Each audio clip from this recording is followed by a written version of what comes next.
Hey y'all, hey. How y'all doing?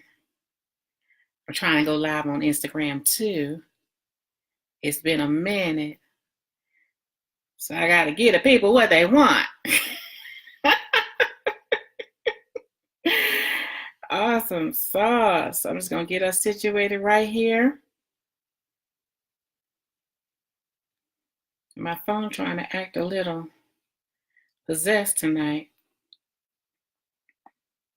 Okay.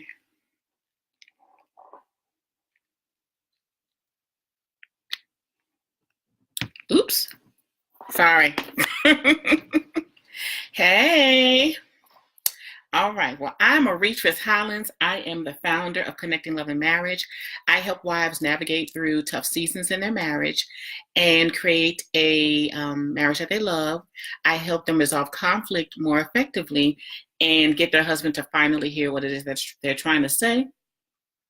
So tonight's topic is how to overcome conflict resolution mistakes you've been making in 5 easy steps. Okay, so if you've ever repeated the same debate, topic, conversation, argument more than once, because you know how it is, you and your boo, if you've been married longer than 2 minutes, y'all have most likely at some point argued over the same thing more than once. And there's many different reasons why that could be happening. Maybe you didn't express yourself effectively. Because remember, men hear one way, women hear another way. Okay, we're very expressive, we're very verbal, we're very vocal. Men, my boo, he interprets everything I say. You know, it took him like 16 years to realize he didn't need to interpret, because I'm really like expressive.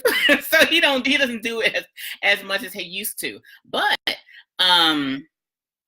they like to interpret what we say and translate what we say, and rightly so. Sometimes we don't actually say what we mean.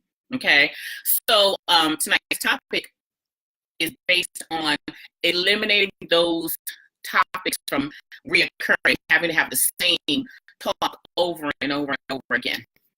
So there's 5 different things you can do, and this is actually a long list of things that you can do, but I'm only going to go over 5 today. Feel free to share this, let others know what we're doing. I have a flash sale for you also.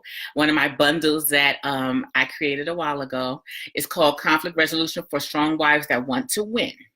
Okay, regular price is $49, but it's on sale tonight for $29. Okay, so click the link in my bio and you'll be able to get that. Okay, it's only available for 24 hours. Plus, if you have not registered for my webinar, go ahead and sign up for my free webinar. Okay, I had to pre-record it, so as soon as you sign up for it, you'll get an email with a link to it. You'll be able to watch that webinar. It's called Stepford Wives versus Strong-Willed Wives. Okay, which one are you? Okay, so let's jump on into this content. Once again, we're going over how to overcome conflict. I can't talk tonight.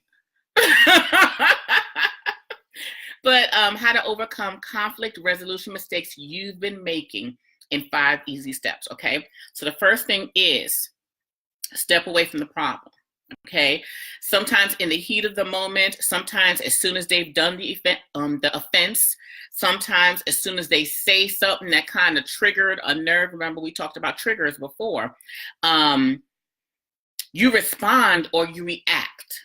Actually, we don't want to be women who react to our husbands. We want to respond appropriately, and sometimes things don't have to be responded to. But so basically, the first thing we want to do is step away from the problem. You want time to think. You want time to process. You want time to ask yourself, am I really upset about this thing that he said or did, or is there something else underlining that made me think about? Is it something else that made me feel? Okay, for example, when my husband doesn't answer his cell phone, I know boo ain't out there doing nothing wrong, but I instantly go back to my days of watching my mom try and get in contact with my dad and can't find him. Okay, that's a whole nother long story. That's a whole nother long story. But it triggers me to go back there. So I have to know, just because he didn't answer his phone this time doesn't mean that I'm now going through the same thing that my mom went through. So basically, step back, think what's really going on, pray, okay? You got to make sure what you're really upset about, get clear about it, okay? You want to become self-aware, okay? Because sometimes our actions and our expressions say a whole lot more than we want to say. So this is a part of stepping back from the problem and checking yourself, okay? Because if you react in that moment, your face and your body language might say a whole lot more than what you mean to say, okay? If you're anything like me, you're very dramatic in how you talk, and sometimes you be trying to say stuff to folk. This is all stuff that we sometimes do when we're talking, okay? So you step away and make sure, okay, let me get my face together. Let me get my face. And that's something major for me. My face does a whole lot without me actually opening up my mouth, okay? So get your mind right, get your face together, okay, let me make sure my body language ain't off here, okay? Not that your body language warrants him or gives him permission to cut up. I'm not saying that. But what you want to do is avoid things that would create or escalate the conversation going down a road that you don't want it to go down, okay?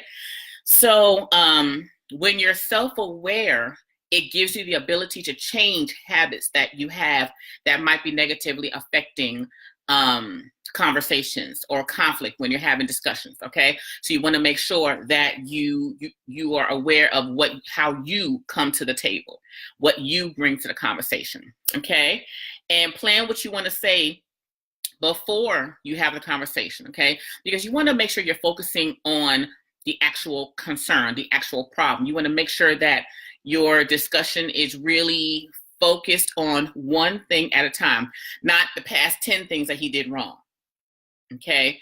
If he didn't take out the garbage, you want to talk about him not taking out the garbage, not him not taking out the garbage and he forgot to do the oil change, and then he didn't put the clothes in the dryer, and where's the rest of your check because the rent's due, stuff like that. You going down a long list of stuff because they can only take one thing at a time. No, that sounds kind of rude. It's sweeter if you just give them one thing at a time. A little bit more effective, okay? So that's number one. Step away from the problem, self-reflect, do all that wonderful stuff that we need, okay? Number two, focus on a solution to the problem, not who is at fault. Okay. When you go into a situation and you know you're right, it's easy for you to make sure I want to get my point across because I want them to know just how right I am. Okay. And I got to prove my point, and I need him to succumb. I need him to fall victim, and I am the winner and I am victorious. If you are entering a conflict or conversation with the goal of proving that you're right, with the goal of proving that your way is the right way, of pointing the finger at him, the conversation is not going to end well. Even though you win, you might be right, but now how's he feel about the situation? And are you winning together? One of the things that in our house, we got to win together. It's not him winning. It's not me winning. It's both of us winning together. So we have to get to a point in our conversations, in our conflict, when we're saying, okay, how can we both win? How can the household win? Not just Aretha's win because she's victorious and she was right once again. She got her way and she did it her way. Or John winning because, well, he's the man and he's ahead. I declared this is what I'm going to do. We're not winning as a family when one person is sulking or hurting or being dismissed, okay? So focus on the solution to the problem, not winning or saying who's at fault, okay? Focus on a solution that's doable and reasonable, okay? Because sometimes we want 100 feet and our boo can only give us 50 feet, okay? We want 1,000, but they can only bring 500, Okay, so you got to make sure your request is doable and reasonable. Okay, make sure that your husband is okay with what it is that you're requesting. Make sure he understands what you're requesting. Okay, and be open to compromise. Be open to say, okay, I want this much, but can we negotiate and can we get to this level here? Okay. Remember, conflict is not a contest. It's about the whole household winning. It's about y'all winning as a couple together, not you winning against him. Okay. Next, number 3. If you're just now coming on, I'm Unexpressed Expectations. I'm the founder of Connecting Love and Marriage. I help wives resolve conflict more effectively, navigate through those tough seasons in marriage, and reconnect with their boo. Okay? Stay on to the end. If you click the link in my bio or the link in the description, you'll see that I have a flash sale that's going on for the next 24 hours.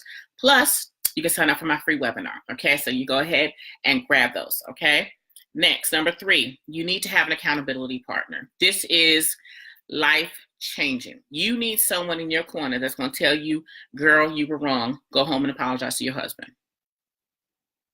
You also need a friend. That same friend should say, you know what, honey, you're right. He was wrong. He should not have said that. He should not have done that. But I still need you to go home to your husband and make it work. Okay? You need a friend that's going to be honest with you. You need someone who you can go to in those dark times who's pro-marriage. Remember, they're for marriage. And they will pray you through it. They will support you. They will encourage you. They're not going to sugarcoat it. They're not saying stuff just to make you feel good about yourself. Okay? Sometimes they're going to say some stuff to you that's going to make you mad, that you're not going to like. But if they're giving you truth, that's all that matters. Okay?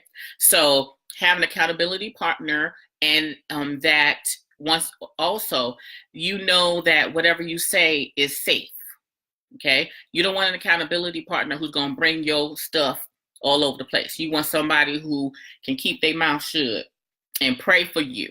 Okay? And not spread your business. Okay? Be very careful. Be very prayerful also. Ask God to send you someone who can be that accountability partner for you. Okay? Normally I say you also need a mentor, and that's someone, a wife or a couple who's been married longer than you, who's been in the trenches for a while and still love their husband. Okay?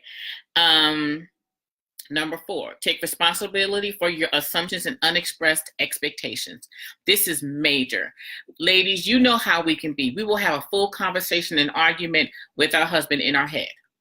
Okay, he hasn't even made it home yet, but we done made a full dissertation regarding all of the faults.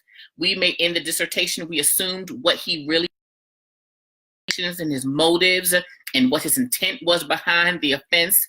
We have to stop doing that. Okay, give your husband the opportunity to tell you what he meant, how he felt, what his intentions were. Okay. Also, unexpressed expectations. If you have an expectation for him to do or say something, you have to say that to him. You have to express that to him and give him the opportunity to fulfill whatever it is that you're asking. For example, if you are expecting your husband to cook, say he was home from work today. Thanks for those hearts. If your husband was home from work today, okay, and you're at work like, oh, I know when I get home, he's going to have a meal ready for me. I know dinner's going to be ready. And then you get home and there's no dinner. Now, yes, we could say he should have known to cook dinner. He knew he was going to come home and be hungry. But you're now nailing him to the cross for something, for an expectation that you had that you didn't express to him.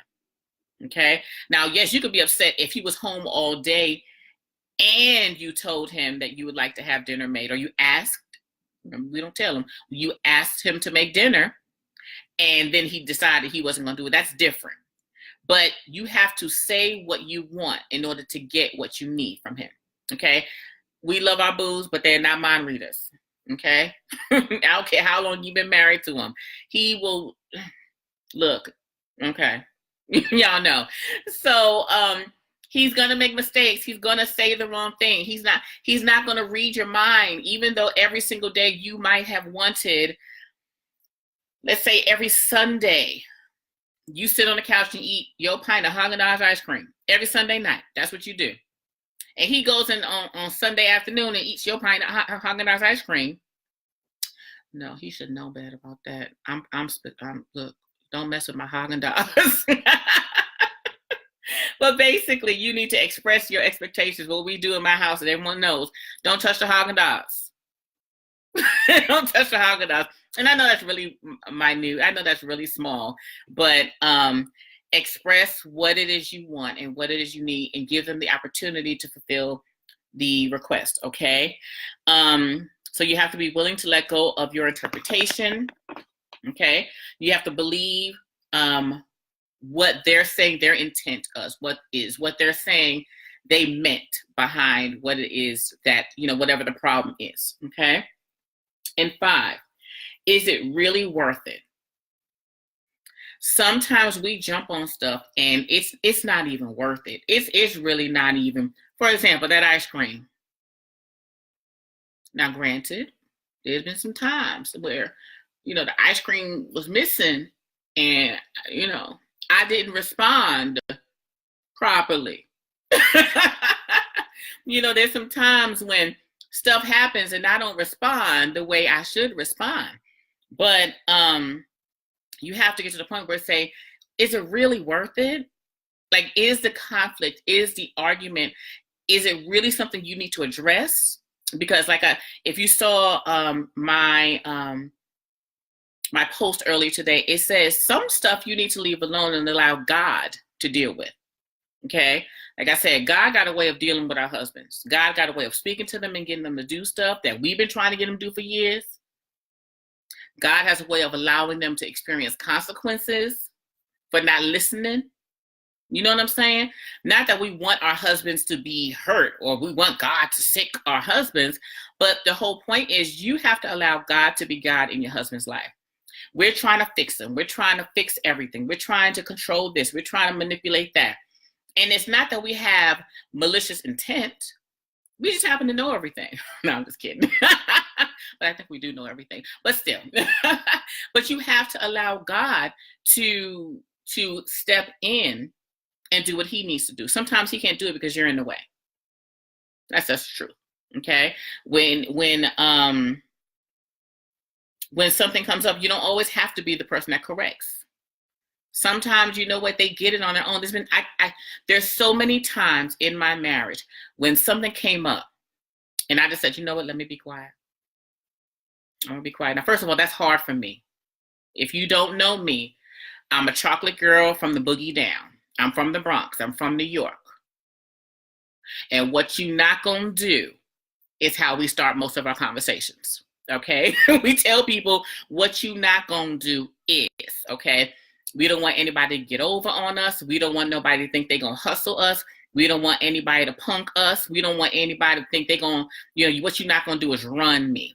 Okay? So I understand the strong-willed wife who feels that she wants to tell her husband, A, B, C, N, or D, and all the way down to Z. But you have to know when sometimes just to be quiet. So like I was saying, there's been so many times in my marriage where my husband did something he shouldn't have been doing. And I shut up. And I was quiet. And I didn't say nothing. And I prayed. Now, I don't know about your relationship with God. I have this, I'll just my relationship with God. I go to God like he's a person. Not like he's a person, but that's my father. I go to God like he's my father. And I say, look, Daddy, this man that you gave me to, he did A, B, C, N, or D. Okay? I'm a little tender. I know I'm supposed to forgive him, but I'm struggling with forgiving him right now. He hurt my feelings. He made me cry. He knew better. We done discussed this. So I basically, when I'm praying to God, I'm talking to him and telling him everything that's my problem.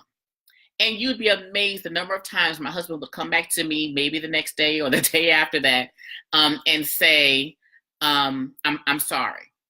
I did this and I know I shouldn't have done that. God has a way of convicting your husband and getting him to the point of, 1, being obedient to God, and then 2, realizing the error in his ways. And let me take a step back when it comes to prayer, because I know some people, oh, you can't talk to God like that. You can't talk to God like that. I'm not being disrespectful.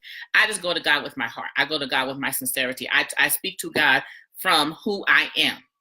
Okay, I know some people go to God with hymns and trumpets playing and angels in the background floating around. I understand some people do that. I don't. I go to God the way that I am, the way that He created me. That's another thing. We gotta stop trying to be like other people. Okay. No, we're not talking about being disrespectful to God, but what we're talking about, go to God the way you are. You don't have to pray with these long theologic words. You don't have to pray and exegeting the scriptures and dissecting it and preaching a sermon. Just talk to God. It's not, that's all He wants. Just talk to Him. Tell Him what's going on. Okay. So just to recap, tonight we talked about how to overcome conflict, resolution mistakes you've been making in 5 easy steps. The first one was to step away from the problem. The second was to focus on the solution to the problem, and not trying to point the finger and not saying who's at fault. The third is have an accountability partner. Fourth, take responsibility for your assumptions and unexpressed expectations. And 5, is it really worth it? Okay, I hope this helped you. Don't forget, I got the 24-hour bundle sale. Let me tell you what's in that bundle sale, just in case y'all want to know. Okay, it's only available for 24 hours. So tomorrow, which will be the 3rd, okay, it'll be available for 24 hours. It includes 4 videos, okay, 5 easy tips to getting your spouse to finally hear your complaints, 4 strategies to diffuse arguments in marriage, 4 powerful strategies to increase communication in your marriage. Are these 7 habits destroying your marriage? Thank you for those hearts, boo. And it also comes with a workbook called Conflict Resolution for Strong Wives That Want to Win. Okay, it's a digital guide that you can download. All of this is downloadable. So if you click the link in my bio, you'll see a picture there that says flash sale. It's on sale for $29 for the next 24 hours. Regular price is $49. Okay, you can DM me. So if you DM me the words flash sale, I'll send you the link. You can click the link in my bio to grab it. Plus, you can also, if you're on Facebook, because I also went live in my private Facebook group, you can just click the links inside the description. That's another thing. If you're not in my private Facebook group, you really, really, really want to come over there because you'll have unlimited access to most of my videos. I share them in there. You'll get access to my blogs. You'll get access to different trainings and different ways for us to build community. It's a group of women and a few good men who love marriage and want to honor God in loving our spouse. Okay. So also I have a webinar. It's called Stepford Wives versus Strong-Willed Wives, and how you can resolve conflict without losing your identity. Because sometimes as strong women, we feel that we have to bow down and be, just this passive woman in order for our husbands to get us, in order for our husbands to hear what we're saying, or in order for us to be accepted. And that's not the case, okay? So that's a free webinar. So if you click the link in my bio, you get that also, all right? I hope this was helpful. Feel free to DM any questions to me, or if you would like a copy or information about anything that we've discussed today. All right? Love you. Have an amazing evening. Bye-bye.